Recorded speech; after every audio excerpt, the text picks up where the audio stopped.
রাধে রাধে।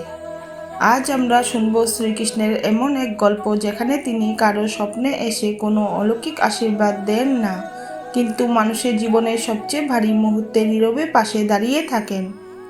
অনেক দূরে ধানক্ষেত আর কাঁচা রাস্তার মাঝে একটা শান্ত গ্রাম ছিল, নাম শান্তিপল্লী।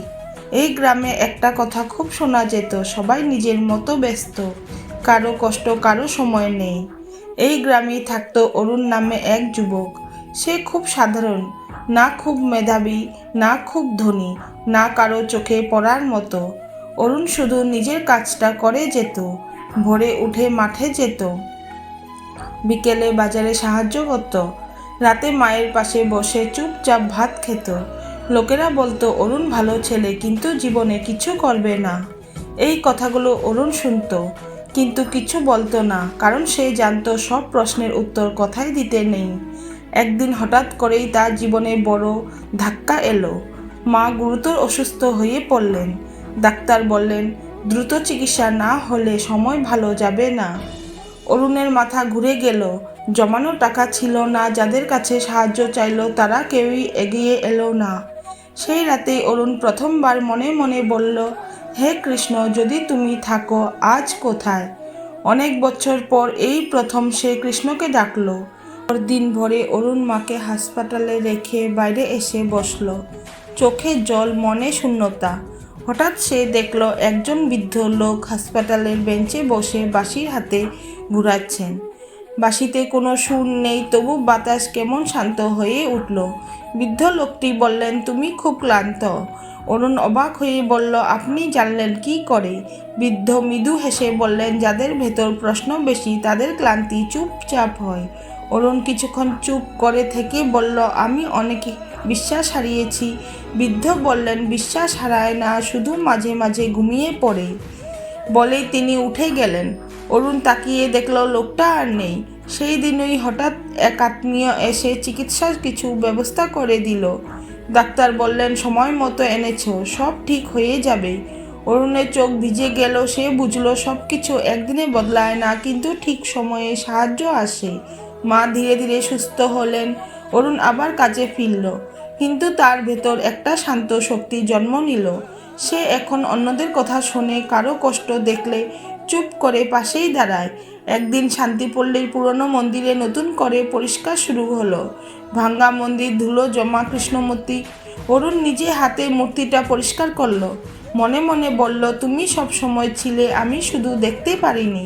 সেদিন সন্ধ্যায় মন্দিরে প্রথমবার আলো জ্বলে উঠল।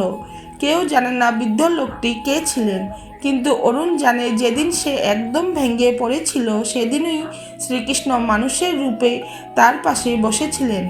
শব্দ না করে, চমক না দেখিয়ে, কারণ কৃষ্ণ সব কষ্ট দূর করতে আসে না, তিনি আসেন মানুষকে কষ্টের ভেতরেও ভরসা নিয়ে হাঁটতে শেখাতে। ভগবান সব দরজা খুলে দেন না, কিন্তু সঠিক সময়ে একটা জানালা খুলে দেন, যেখান দিয়ে আলো ঢুকে পড়ে। যে আলো মানুষকে আবার নিজের উপর বিশ্বাস করতে শেখায়, সেই আলোর নাম শ্রীকৃষ্ণ। শ্রীকৃষ্ণ সব সময় মানুষের কষ্ট এক মুহূর্তে মুছে দেন না, কারণ কষ্ট মুছে দিলে মানুষ শক্ত হতে শেখে না। তিনি জানেন যে মানুষটা আজ ভেঙে পড়েছে, সে যদি একটু সময় ধরে নিজের ভেতরের সাহসটাকে চিনে নিতে পারে, তাহলেই সে আগামী দিনে অন্য অনেকের জন্য আলো হয়ে উঠবে। কৃষ্ণ তাই সব দরজা খুলে দেন না, কিছু দরজা তিনি বন্ধ রাখেন, যাতে মানুষ শেখে বন্ধ দরজার সামনে দাঁড়িয়ে নিজের ভেতরের ধৈর্যকে খুঁজে নিতে। তিনি সব প্রশ্নের উত্তর শব্দে দেন না, অনেক উত্তর তিনি দেন নীরব অভিজ্ঞতার মাধ্যমে। একটা অপেক্ষা, একটা না পাওয়া, একটা ভেঙে যাওয়া আশা দিয়ে। কারণ কৃষ্ণ জানেন, যে মানুষ কষ্টের মধ্যেও নিজের কাজটা করে যায়, যে মানুষ অভিযোগ না করে দায়িত্ব নিতে শেখে, তার ভেতরেই আসলে ভগবানের বাস। অনেক সময় আমরা ভাবি কৃষ্ণ আমাকে ডাকছেন না, কিন্তু সত্যি কথা হলো তিনি তখনই সবচেয়ে কাছে থাকেন যখন আমরা একা হয়ে যাই। যেদিন কেউ পাশে থাকে না, যেদিন প্রার্থনার ভাষাও হারিয়ে যায়, সেদিনই কৃষ্ণ মানুষের ভেতরে একটা নীরব শক্তি রেখে যান, যেটা মানুষকে পরের দিন আবার উঠে দাঁড়াতে শেখায়। এই নীরব শক্তি সবচেয়ে বড় আশীর্বাদ। এই শক্তিই বলে তুমি পারবে। এই শক্তি শেখায় ভরসা মানে শুধু পাওয়ার নয়, ভরসা মানে না পাওয়ার মাঝেও হাঁটতে থাকা। যে মানুষ এই শিক্ষা বুঝে ফেলে সে আর জীবনে পুরোপুরি হার মানে না, কারণ সে জানে কৃষ্ণ সবসময় সামনে থেকে পথ দেখান না, কিছু পথ তিনি শিখিয়ে দেন নিজে হেঁটে নিতে। আর সেই পথেই মানুষ ধীরে ধীরে নিজের সত্যিকারের পরিচয় খুঁজে পায়। রাধে রাধে। প্রিয় ভক্তগণ, আপনাদের যদি এই কাহিনী ভালো লেগে থাকে তাহলে অবশ্যই লাইক করুন এবং কমেন্টে লিখুন রাধে রাধে। এবং এমন আরও ভক্তিমূলক গল্প পেতে আমার চ্যানেলটি সাবস্ক্রাইব করুন।